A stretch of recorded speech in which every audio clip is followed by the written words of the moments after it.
আসসালামু আলাইকুম। ইজি ম্যাথের পক্ষ থেকে আপনাদের সবাইকে স্বাগতম জানাচ্ছি। আমি মোহাম্মদ জুয়েল ইসলাম। আশা করি আপনারা সকলে ভালো আছেন।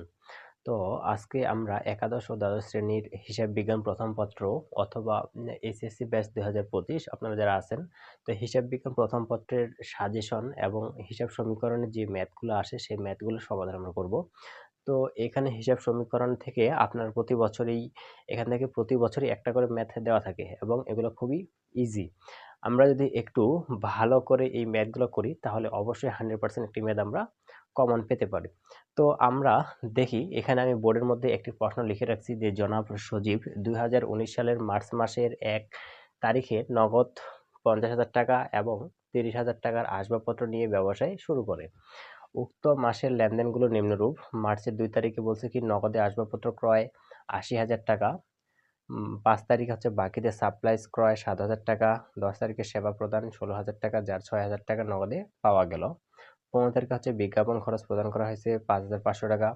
20 তারিখে বলছে 5 তারিখের বাকিতে সাপ্লাইজের অর্থ পরিশোধ করা হলো। এই যে আমরা 5 তারিখে যে বাকিতে সাপ্লাইজ ক্রয় করছিলাম 7,000 টাকা, সেই টাকাটা কি করছি 20 তারিখে এসে পরিশোধ করে দিছি। 25 তারিখে বলা হয়েছে যে বিনিয়োগে সুদ পাওয়া গেল 4,000 টাকা এবং সর্বশেষ 30 তারিখে বলা আছে যে সাপ্লাইজ ব্যবহৃত হয়েছে 4,500 টাকা। এই যে আমরা সাপ্লাইজ ক্রয় করছিলাম 7,000 টাকা, তার মধ্যে থেকে 4,500 টাকা কি হয়ে গেছে, খরচ হয়ে গেছে। এখন ক নাম্বারে বলছে যে প্রারম্ভিক মূলধন নির্ণয় করো। এখন আমরা প্রারম্ভিক মূলধন নির্ণয় করব কিভাবে? প্রারম্ভিক লেনদেন যেটা দেওয়া আছে সেটা থেকে লেনদেন করব। তাহলে প্রারম্ভিক লেনদেনটা কি হচ্ছে, মাসের শুরুতে যে লেনদেনটা দেওয়া থাকবে। তাহলে এখান থেকে মাসের শুরুতে কি লেনদেন দেওয়া আছে যে 2019 সালের মার্চের 1 তারিখে, এই যে 1 তারিখে কি ঘটছে যে নগদ 50,000 টাকা এবং 30,000 টাকার আসবাবপত্র নিয়ে কি করছে, ব্যবসা শুরু করছে। তাহলে এই যে মাসের প্রথমে যে তার লেনদেনটা দেওয়া আছে সেখান থেকে আমরা কি করব, প্রারম্ভিক মূলধনটা নিয়ে আসবো। তাহলে আমি এখানে লিখলাম ক নাম্বার উত্তর। তো আমাদের কি করতে হবে, এখানে একটা ছক করতে লাগবে। তো ছকটা তৈরি করি।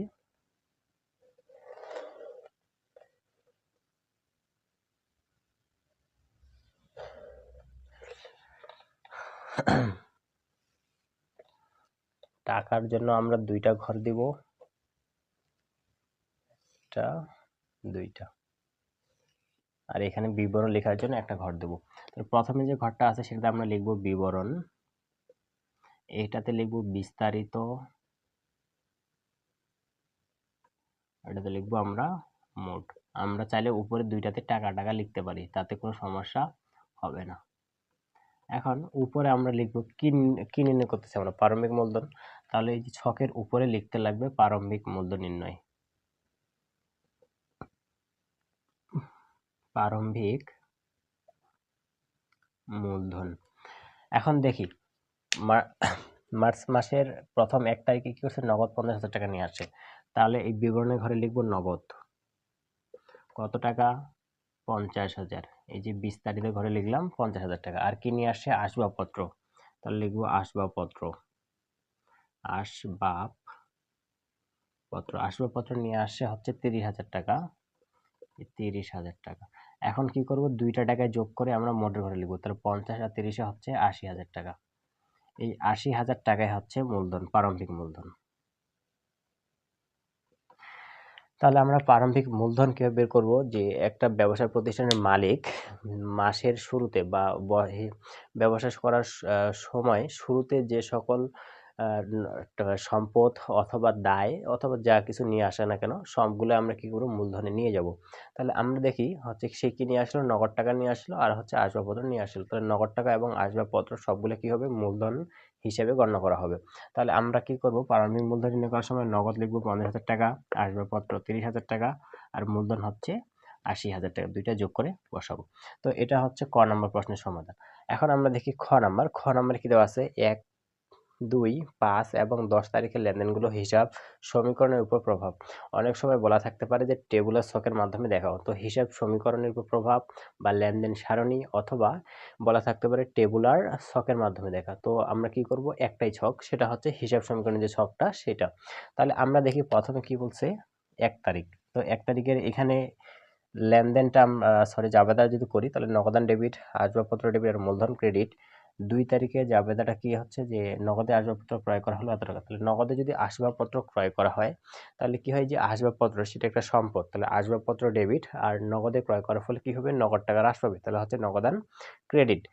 তারপর 5 তারিখে দেখি বাকিতে সাপ্লাইজ ক্রয় করা হয়েছে, তাহলে এই যে সাপ্লাইজটা একটা সম্পদ, তাহলে সাপ্লাইজ যদি ক্রয় করা হয় তাহলে সাপ্লাইজ বৃদ্ধি পায়, তাহলে সাপ্লাইজ হচ্ছে ডেবিট আর বাকিতে ক্রয় করার ফলে কি একটা দায়ের সৃষ্টি হবে, সেই দায়টা কি প্রদেয় হিসাব ক্রেডিট। তারপর 10 তারিখ, আচ্ছা 10 তারিখে বলছে সেবা প্রদান করা, সেবা প্রদান 16,000 টাকা, যার 60,000 টাকা নগদে পাওয়া গেল। তাহলে আমরা হচ্ছে কাউকে সেবা দিছি 16,000 টাকা, কিন্তু আমরা 6,000 টাকা পাইছি, তাহলে বাকি 10,000 টাকা পাইনি, তাহলে সেটা জাবেদা কি হবে, নগদান ডেবিট 6,000 টাকা, আর বাকিতে সেবা দিলে জাবেদা কি হয় যে প্রাপ্য হিসাব ডেবিট, সেবায় ক্রেডিট। তাহলে এটা জাবেদা হচ্ছে নগদান ডেবিট 6,000, প্রাপ্য হিসাব ডেবিট 10,000, আর সেবা আয় ক্রেডিট হচ্ছে 16,000 টাকা। তাহলে এই যে 4টা লেনদেন, এই 4টা লেনদেন কি করতে হবে, আমাদের হিসাব সমীকরণের উপর দেখাইতে লাগবে। তো আমরা প্রথমে হিসাব সমীকরণ করার আগে কি করব, ছকের ঘর কয়টা হবে, মানে সম্পদের পাশে কয়টি ঘর এবং দায়ের পাশে কয়টি ঘর হবে সেটা বের করতে হবে। তাহলে আমরা জানি হিসাব সমীকরণের সূত্রটা কি, এ ইকুয়াল এল প্লাস ওই। তাহলে আমরা ছক বের করার সময় মানে ঘর বের করার সময় সম্পদের পাশে একটা ঘর লিখবো, সেটা হচ্ছে নগদ, আর দায়ের পাশে একটা ঘর লিখবো, সেটা হচ্ছে কি মূলধন।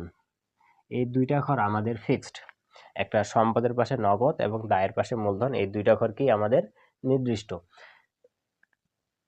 এখন আমরা যে যে লেনদেনগুলোর হিসাব সমীকরণ প্রভাব দেখাতে বলছে সেগুলোর জাবেদা করব এবং সেখান থেকে কি করব, ঘর বের করব। তাহলে দেখি জানুয়ারি মাসের 1 তারিখে নগদ টাকা নিয়ে আসে, তাহলে নগদ আমরা পাইছি, নগদের ঘর পাইছি, তারপরে কি পাইছি দেওয়া আছে আসবাবপত্র নিয়ে আসে, তাহলে এই যে আসবাবপত্র সেটাও তো একটা সম্পদ, তাহলে আসবাবপত্রের জন্য আরেকটা আমাদের কি লাগতেছে ঘর, তাহলে আসবাবপত্র নিয়ে ব্যবসা শুরু করে, তাহলে এখানে কি পাচ্ছি, একটা মূলধন পাচ্ছি, এই যে মূলধন পাইছি। তারপরে নগদে আসবাবপত্র ক্রয়, নগদে যদি আসবাবপত্র ক্রয় করা হয় তাহলে যাবে দেখি আসবাবপত্র ডেবিট আর হচ্ছে নগদান ক্রেডিট। তাহলে এই যে আসবাবপত্র ঘর তো দেওয়াই আছে, নগদের ঘরও আছে, তাহলে এটার লেনদেনের জন্য আমাদের আলাদা করে কোনো ঘর লাগতেছে না। তারপর দেখি 5 তারিখ, 5 তারিখের মধ্যে কি আছে, বাকিতে সাপ্লাইজ ক্রয়, এই যে সাপ্লাইজ ক্রয়, সাপ্লাইজটা একটা সম্পদ, তাহলে হচ্ছে যে সাপ্লাইজ ডেবিট, আর বাকিতে ক্রয় করলে যাবে দেখি হয় সাপ্লাইজ ডেবিট প্রদেয় হিসাব ক্রেডিট। তাহলে এই যে সাপ্লাইজ এটার জন্য আমাদের একটা সম্পদ, তাহলে সম্পদের পাশে একটা ঘর পাচ্ছি, সেটা হচ্ছে কি সাপ্লাইজ। আর প্রদেয় হিসাব এটা কি একটা দায়, এই যে দায় বহির্দায়, তাহলে আমরা এই দায়ের পাশে একটা ঘর পাচ্ছি কি প্রদেয় হিসাব। তারপরে বাকিদের সেবা প্রদান করা হয়েছে, সেবা প্রদান করা হয়েছে 16,000 টাকা, যার 6,000 টাকা নগদে পাওয়া গেল। আচ্ছা তাহলে এইটার জাবেদাটা কি হবে, তাহলে আমরা দেখি সেবা প্রদান করছিস কত হাজার, 16,000, তার মধ্যে নগদে পাইছি, তাহলে নগদ পাইলে নগদান ডেবিট, নগদ ডেবিট কত হাজার, 6,000। তাহলে সেবা দিলে কি হয়, সেবা আয় ক্রেডিট, তাহলে এই যে দেখি সেবা আয় ক্রেডিট হচ্ছে কত হাজার, 16,000 টাকা, কারণ সেবা তো দিছে 16,000 টাকা, 6,000 টাকা পাইছি, তাহলে পাইনি কত, 10,000 টাকা, তার মানে আমরা কি 10,000 টাকা পাবো, মানে কার কাছে পাবো, আমরা প্রাপ্য হিসেবের কাছ থেকে পাবো, তো এই যে প্রাপ্য হিসাবটা হবে ডেবিট।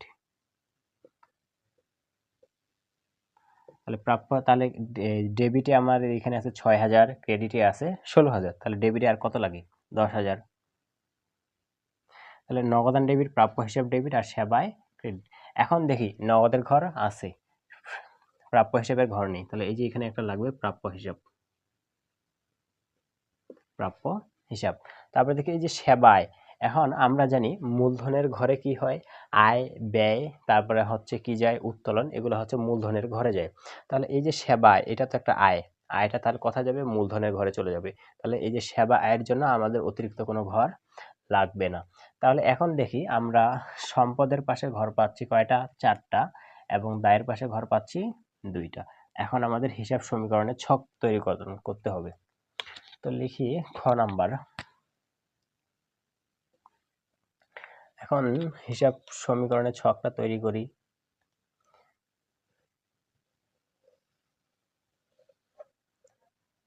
তাহলে আমাদের কি করতে, প্রথমে একটা বড় করে একটা কি করতে হবে, তো এখানে একটা ঘর দিতে হবে। তারপরে কি করব, প্রথমে খাতার একবারে শুরুর প্রান্তে এখানে তারিখের জন্য একটা ঘর দেব, এক স্কেল সমপরিমাণ। আপনাদের স্কেল দিয়ে আমরা কি করব, আপনাদের স্কেল দিয়ে এক স্কেল সমপরিমাণ একটা ঘর আমরা দিয়ে দেব। দেওয়ার পরে খাতার শেষ প্রান্তে চলে যাব।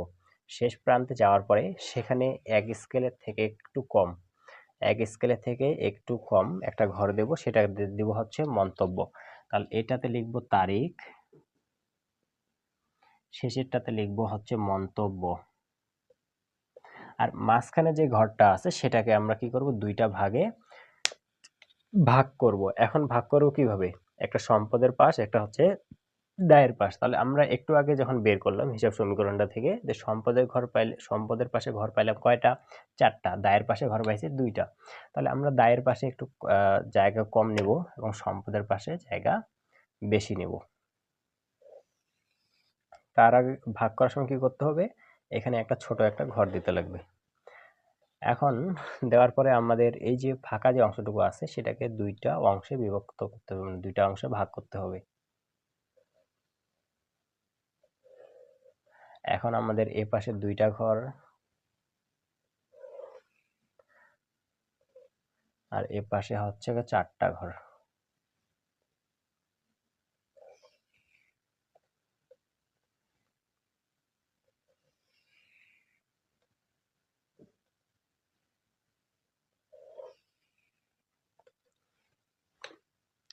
এখন আমরা এখানে লিখব সম্পদ এ ইকুয়াল এল প্লাস ওই। ছকের উপরে অবশ্যই কোম্পানির নাম অথবা ব্যবসায়ীর নাম অথবা মালিকের নাম যেটা দেওয়া থাকবে প্রশ্নে সেটা আমরা লিখবো। তাহলে কি দেওয়া আছে, জনাব সজীব। তাহলে লিখি জনাব সজীব, জনাব সজীব। আমরা কি করতেছি, এটা হিসাব সমীকরণের উপর প্রভাব, তাহলে লিখবো হিসাব সমীকরণ, হিসাব সমীকরণের উপর প্রভাব, কথাটা আমাদের লিখতে লাগবে। এখন আমরা কি করব, এক একটা করে লেনদেন, যে যে লেনদেনগুলোর কথা বলছে 1, 2, 5 এবং 10, তাহলে এই তারিখের ঘরে প্রথমে লিখব সাল, সালটা প্রশ্নে দেওয়া আছে 2019 সাল। তারপরে লিখব হচ্ছে মাস, মার্চ কি দেওয়া আছে, মার্চ, মার্চের কত তারিখ, প্রথমে 1 তারিখ। এখন দেখি এই যে সম্পদের পাশে একটা ঘর কি পাইছিলাম আমরা, নগদের ঘর। তারপরে একটা পাইছিলাম আসবাবপত্র, আসবাবপত্র। তারপরে আমরা একটা পাইছিলাম কি সাপ্লাইস, সাপ্লাইস। আর একটা পাইছিলাম আমরা প্রাপ্য হিসাব, প্রাপ্য হিসাব। এখানে পাইছিলাম একটা দায়ের পাশে পাইছিলাম প্রদেয় হিসাব, আর একটা কি মূলধন। আচ্ছা, এখন দেখি 1 তারিখে লেনদেন কি আছে, নগদ টাকা কত, 50,000। এই যে নগদের ঘরে লিখবো 50,000। আর আসবাবপত্র নিয়ে আসছিল 30,000, এই যে আসবাবপত্রের ঘরে লিখতে হবে 30,000। এখন দুইটা মিলে আমাদের কি হয়েছিল, মূলধন। তাহলে এই যে মূলধন লিখবো 80,000। যখনই আমরা মূলধনের ঘরে কিছু লিখব তখনই আমাদের মন্তব্য লিখতে লাগবে। তাহলে এই যে 80,000 টাকা আমরা পেলাম সেটা কিসের জন্য, মালিক বিনিয়োগ করার কারণে, মানে ব্যবসাটা শুরু করছে জন্য, এই জন্য আমরা মন্তব্য লিখব মূলধন। এখন আমরা কি করব, এটাকে হচ্ছে জি এর নামে নিয়ে আসব।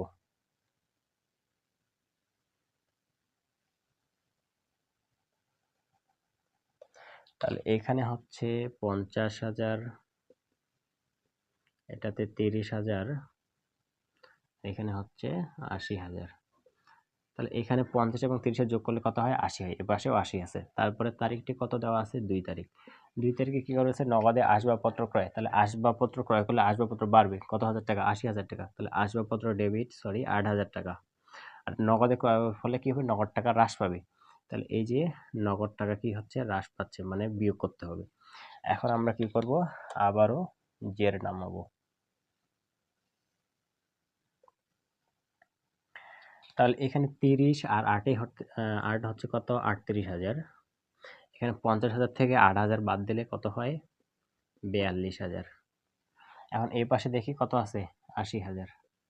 আমরা এখন কিন্তু মূলধনের ঘরে কাজ করিনি, যে কারণে মন্তব্য আর লিখবো না। এখন দেখি এ পাশে 42,000 আর 38,000 যোগ করলে কত হবে, 80,000। এই পাশেও কত আছে, 80,000, তার মানে ব্যালেন্স ইকুয়াল। তারপরে হচ্ছে কত তারিখ? 5 তারিখ। 5 তারিখ বলছে কি বাকিতে সাপ্লাইজ ক্রয় করা হলো কত হাজার? 7,000 টাকা। তাহলে 5 তারিখ সাপ্লাইজ ক্রয়ের ফলে কি হবে? সাপ্লাইজ ডেবিট 7,000 টাকা। আর বাকিতে ক্রয়ের ফলে একটা দায় সৃষ্টি হবে, সেই দায়টা কি? প্রদেয় হিসাব। এই যে 7,000 টাকা। এখন আমরা কি করব? আবারও জের নামাবো।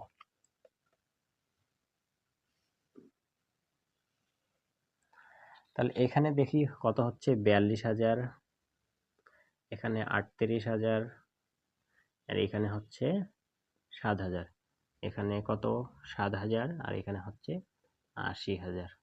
তাহলে এই পাশে দেখি কত হচ্ছে? 80,000 আর 7,000 যোগ করলে কত হবে? 87,000। আর এই পাশে 42,000, 38,000 আর 7,000 সবগুলো যোগ করে দেখি আমরা কত আসবে? 87,000ই আসবে। তার মানে কি ব্যালেন্স আবারও কি আছে? ইকুয়াল আছে। এখন দেখি 10 তারিখ।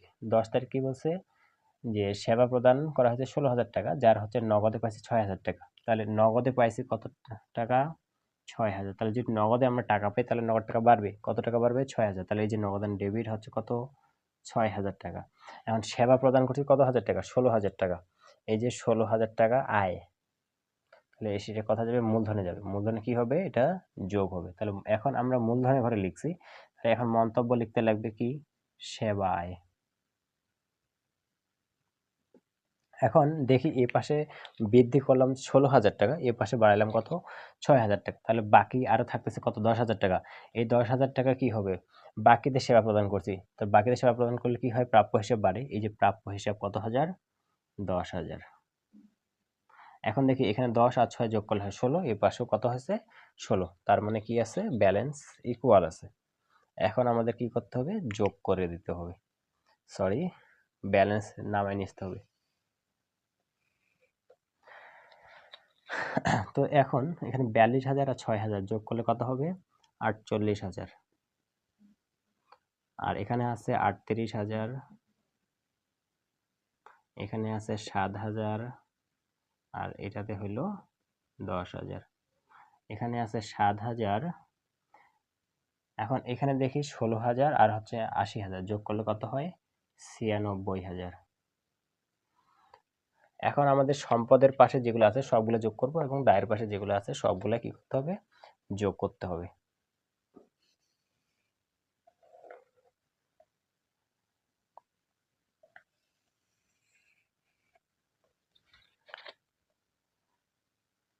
তাহলে দেখি এখানে 96,000 আর 7,000, 96,000 আর 7,000 যদি আমরা যোগ করি তাহলে কত হবে? 1,00,000, তাহলে হচ্ছে 3,000, 1,03,000। এখানে 10,000, 7,000, 38,000 এবং 48,000 সবগুলো যদি আমরা যোগ করি তাহলে দেখবো আমরা 1,03,000 আসবে। তাহলে সম্পদের পাশেও আসলো 1,03,000, দায়ের পাশেও 1,03,000। তার মানে কি? উভয় পাশে সমান আছে, তার মানে ব্যালেন্স ইকুয়াল। তো এটা হচ্ছে খ নাম্বার প্রশ্নের সমাধান। তো খ নাম্বার প্রশ্নটা খুবই সহজ, মানে 1, 2, 5 এবং 7 তারিখের লেনদেনগুলো কি করছে? হিসাব সমীকরণের উপর প্রভাব দেখে দেয় বলছে। তো আমরা প্রথমে কি করবো? হিসাব সমীকরণের কোন পাশে কয়টা, সম্পদের পাশে কয়টি ঘর হবে এবং দায়ের পাশে কয়টি ঘর হবে সেটা আগে কি করতে হবে? আমাদের আইডেন্টিফাই করতে লাগবে। তারপরে কি করব? ছকটা তৈরি করব। করার পরে আমরা এক একটা করে লেনদেন ধরবো এবং সেটা ডেবিট ক্রেডিট অনুযায়ী, মানে কোন টাকা বাড়তেছে কোন দিকে কমতেছে সেটা অনুযায়ী কি করব? এই সম্পূর্ণ ছকটা তৈরি করব। তো এটা করার সময় অবশ্যই একটু আমাদের ঠান্ডা মাথায় কি করতে লাগবে? এই ছকটা কমপ্লিট করতে হবে। তো এটা হচ্ছে খ নাম্বার। এখন আমরা গ নাম্বার করব। গ নাম্বার কি বলছে? 15, 20, 25 এবং 30 তারিখের লেনদেনগুলো জাবেদা দাও। তো আমাদের কি করতে হবে? গ নাম্বার করার জন্য অবশ্যই জাবেদা ছক তৈরি করতে লাগবে।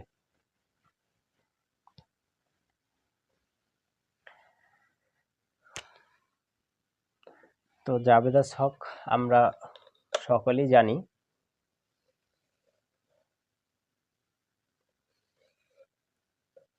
এপাশে কি করব? এক স্কেল সমান তারিখের ঘর দেব,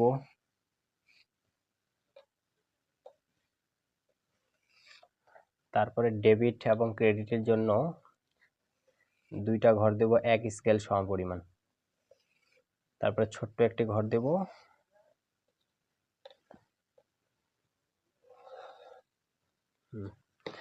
তাহলে উপরে লিখব কোম্পানির নাম কি আছে? জনাব সজীব।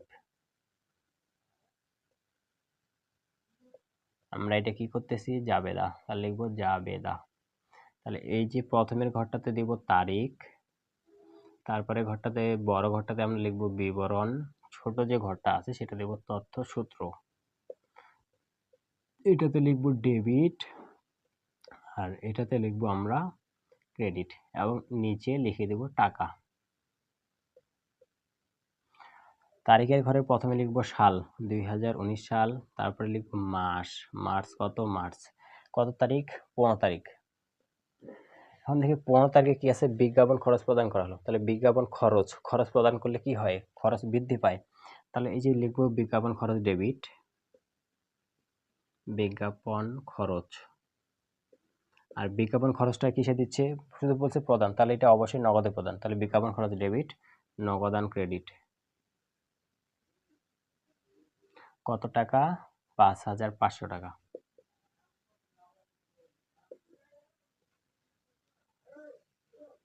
তারপরে কত তারিখ, 20 তারিখ।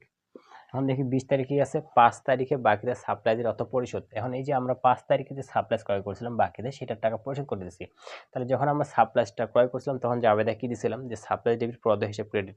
তো ওই যে প্রদেয় হিসেবে একটা দায় ছিল, সেই দায়ের টাকাটা কি করছি, আমরা পরিশোধ করে দিয়েছি। তাহলে দায় টাকা যদি আমরা পরিশোধ করে দিই তাহলে দায়টা হ্রাস পাবে, আর দায় হ্রাস পেলে কি হয়, ডেবিট হয়। তাহলে আমরা এখন কি করব, এই যে প্রদেয় হিসাব ডেবিট, আর পরিশোধ করে দিচ্ছি, তার মানে কি আমাদের নগদ টাকা কমে গেছে, তাহলে প্রদেয় হিসাব ডেবিট, নগদান ক্রেডিট। তাহলে টাকা কত, টাকা হচ্ছে 7,000 টাকা, 7,000। তারপরে দেখি কত তারিখ, 25 তারিখ। 25 তারিখে কি বলছে, যে বিনিয়োগের সুদ পাওয়া গেল। এখন বলছে বিনিয়োগের সুদ পাওয়া গেল, মানে আমরা কি বিনিয়োগের টাকা পাইছি, টাকা পাইলে কি হবে, ডেবিট হবে, তাহলে আমাদের নগদ টাকা বাড়বে, তাহলে লিখবো নগদান ডেবিট, নগদান ডেবিট। এবং কিসের জন্য পাইছি, বিনিয়োগের সুদ, তাহলে যে বিনিয়োগের সুদটা হচ্ছে কি আয়, তাহলে লিখবো বিনিয়োগের সুদ, বিনিয়োগের সুদ। কত টাকা পাইছি আমরা, 4,000 টাকা, 4,000। সর্বশেষ আরেকটি কত, 30 তারিখ বলছে সাপ্লাইজ ব্যবহৃত হয়েছে 4,500 টাকা। এখন এটা দেখি,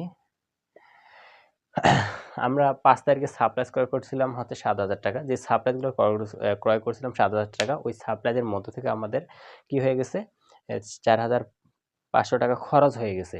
তাহলে 4,500 টাকা খরচ হয়ে গেছে মানে কি, সাপ্লাইজ কমে গেছে। তাহলে কিসের কারণে সাপ্লাইজটা কমলো, সাপ্লাইজ ব্যবহৃত হওয়ার কারণে। তাহলে সাপ্লাইজ ব্যবহার হলে কি হবে, সাপ্লাইজ খরচ, সাপ্লাইজ খরচ ডেবিট, আর কি কমবে, সাপ্লাইজ কমবে, তাহলে হচ্ছে সাপ্লাইজ ক্রেডিট। কত টাকা খরচ হয়েছে, কত টাকা, এখানে 4,500 টাকা, তাহলে 4,500 টাকা। তো এটা হচ্ছে গ নম্বর প্রশ্নের সমাধান। এই প্রশ্নটা একটা হচ্ছে বোর্ড কোশ্চেন, এবং এই প্রশ্নটা খুবই সহজ। তো এখান থেকে এরকম প্রশ্ন আপনাদের আসার সম্ভাবনা 100%, এবং এখানে যে লেনদেনগুলো দেওয়া আছে এরকম লেনদেনই আপনাদের পরীক্ষায় আসবে। তো আপনারা যদি খুবই মনোযোগ সহকারে এই ম্যাথগুলো করেন তাহলে অবশ্যই ভালো রেজাল্ট ক্যারি করতে পারবেন। তো আপনারা এরকম আরও ভিডিও পেতে অবশ্যই আমার ইজি ম্যাথ ইউটিউব চ্যানেলটিকে সাবস্ক্রাইব করে রাখবেন, এবং আপনাদের কোন চ্যাপ্টারের উপরে এরকম হচ্ছে সাজেশন ভিত্তিক ক্লাস প্রয়োজন সেটা অবশ্যই কমেন্ট করে জানাবেন। তো আজকে এই পর্যন্তই, ধন্যবাদ।